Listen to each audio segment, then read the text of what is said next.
फर्जी प्रमाण पत्र किसका? उनके बेटे का। जी जी यूज किसने किया? बेटे ने। तो उसकी माँ को और बाप को सजा क्यों?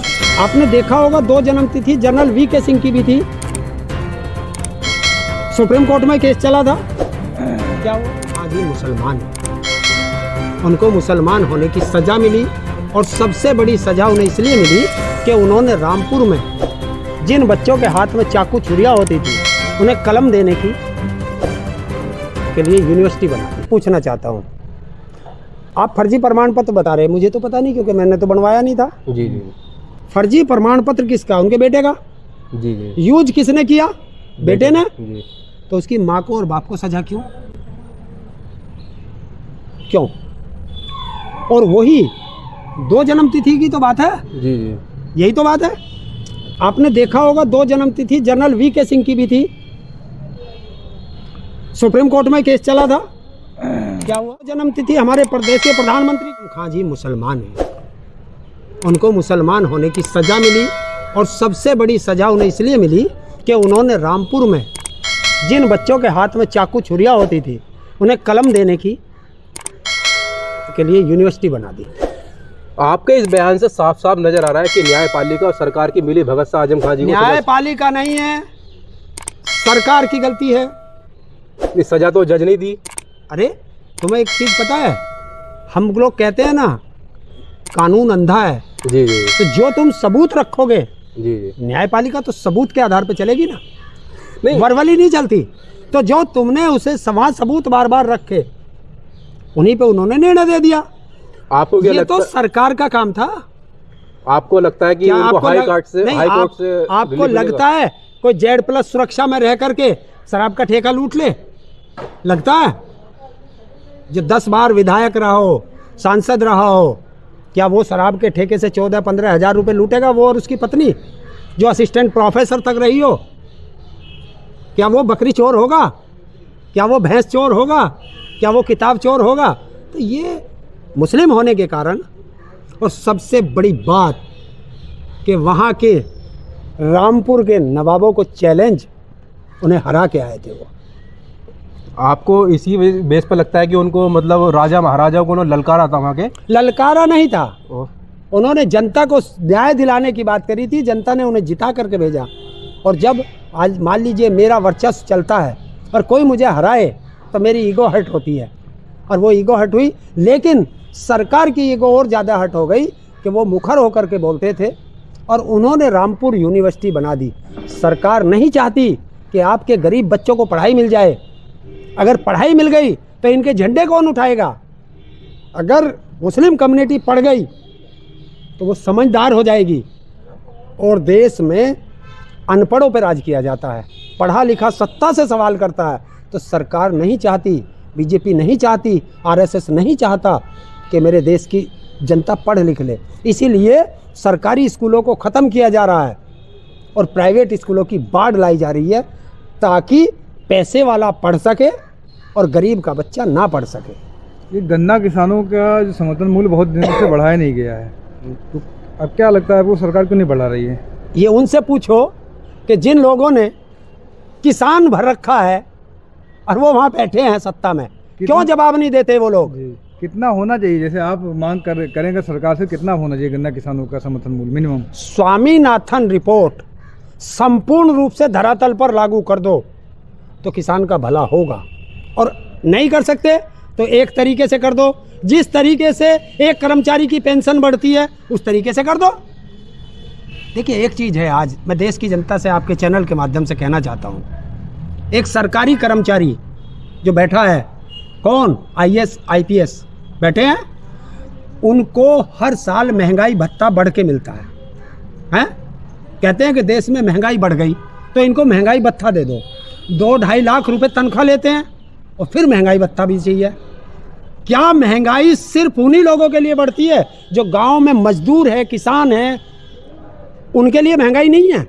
तो उनका महंगाई भत्ता क्यों नहीं बढ़ता? उन्हें क्यों सरकार नहीं देती? ऐसा सर क्या है कि ये जो किसान इतना बड़ा वोट बैंक है, किसान बहुत बड़ा वोट बैंक है अपने यूपी में और जगहों पर भी, और गन्ने का समर्थन मूल्य नहीं बढ़ाया जा रहा है, और पूंजीपतियों के दबाव में सरकार काम क्यों कर रही है? पूंजीपति पैसा देते हैं, पूंजीपति पैसा दे रहे हैं। पूंजीपति पैसा देते हैं और उन्होंने सोच लिया कि वोट हमें चाहिए नहीं, हम तो हारते हुए को जीता के ले देते हैं। तो क्या करें, जनता अगर एक साथ आ जाए। नहीं हो सकता है पूंजीपति पैसा नहीं दे रहे हैं, गलत बात कह रहे हैं, उन्हें इन्फॉर्मेशन गलत दे रहे हैं। कौन कह रहा?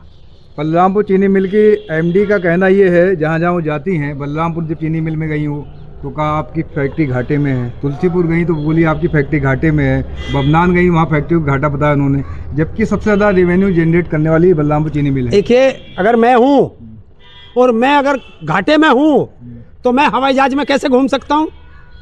मैं महलों में कैसे रह सकता हूँ? जब मैं घाटे में जाऊँगा, 1 साल 2 साल 3 साल, कितने साल घाटे में रहोगे? कभी तो घटोगे। हर साल सरकार उनको पैसा दे देती है, घाटा दिखाते हैं, सरकार से पैसा ले लेते हैं। घाटा दिखाया जा रहा है, खाली घाटा दिखाया जाता। दिखाया कहाँ गया? बैलेंस शीट में तो प्रॉफिट में है, वो खाली बताया जा रहा है कि हम घाटे में। ये तो आप ही की बात आ गई। नहीं मैं बता रहा हूँ, नहीं तो आपकी बात आ गई। उनका शेयर मार्केट में उनके लिस्टिंग है कंपनी की, हाँ, वो प्रॉफिट दिखाया जा रहा है, नंबर 1 हिंदुस्तानी कंपनी। यही तो लूट है हमारे साथ। क्या लूट है? यही तो लूट है। देश का प्रधानमंत्री कहता है कि डिजिटल है? तो क्या किसान का पेमेंट डिजिटल क्यों नहीं होता? किसान का आलू हो, धान खरीदो, आलू खरीदो, गन्ना खरीदो, जो भी किसान का एमएसपी पे बिक रहा है उसको डिजिटल कर दो कि उधर हम तुलवा के आए, उधर हमारी अकाउंट में पैसा आ जाए। उसमें चाहे ये लगा दो कि भाई ये पैसा 14 दिन में निकलेगा, हम बिल्कुल मान लेंगे। हमें डिजिटल बनाते हैं और अपना चंदा पौंड से लेते हैं, जिसका कोई हिसाब नहीं। हमारा एक एक पैसे पे टैक्स कटेगा और उनके पे टैक्स नहीं कटेगा। जनता यही तो पूछती है और ये पूछना चाहती है बस एक सवाल कि मोदी जी, अडानी से तुम्हारा रिश्ता क्या है? जिस तरह से अभी परसों सुप्रीम कोर्ट में सरकार ने एक हलफनामा दिया है, जिसमें सरकार ने कहा है कि हम जनता को राजनीतिक पार्टियों का चंदा आने का स्रोत जानने का अधिकार नहीं है, तो आपको क्या लगता है कि जनता से चोरी की जा रही है, उनका अधिकार की चोरी है, या सिर्फ ऐसे ही चल रहा है? अभी आपने कहा ना लोकतंत्र है, हाँ। और लोकतंत्र में तो सबको जानने का अधिकार है, हाँ। तो फिर लोकतंत्र है कहाँ? इसका मतलब लोकतंत्र खत्म हो गया। ये तो आप ही के सवाल से, मोदी के जवाब से हो गया खत्म लोकतंत्र है।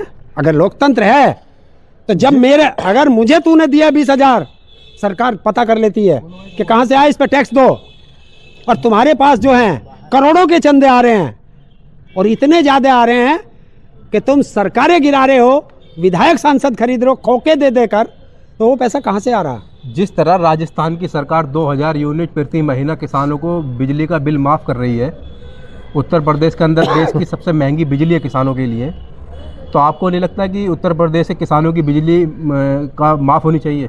नहीं, इन्होंने तो पार्टी ने वादा भी किया था, वादा किया था, मैनिफेस्टो में वादा था इनके, बिजली किसानों को फ्री देंगे। एक सवाल सुनो, बिजली किसानों को फ्री देंगे और सब किसानों की ट्यूबवेल पे मीटर लगाएंगे, तो फ्री की बिजली मीटर से कैसे निकलती है? जाओ और जाके कृषि उससे ऊर्जा मंत्री से और मुख्यमंत्री से जाके पूछ लो ये सवाल कि वो तकनीक बता दो, कौन सा तुम्हारे पास ऐसा टेक्नीशियन है कि मीटर से फ्री की बिजली निकलती है।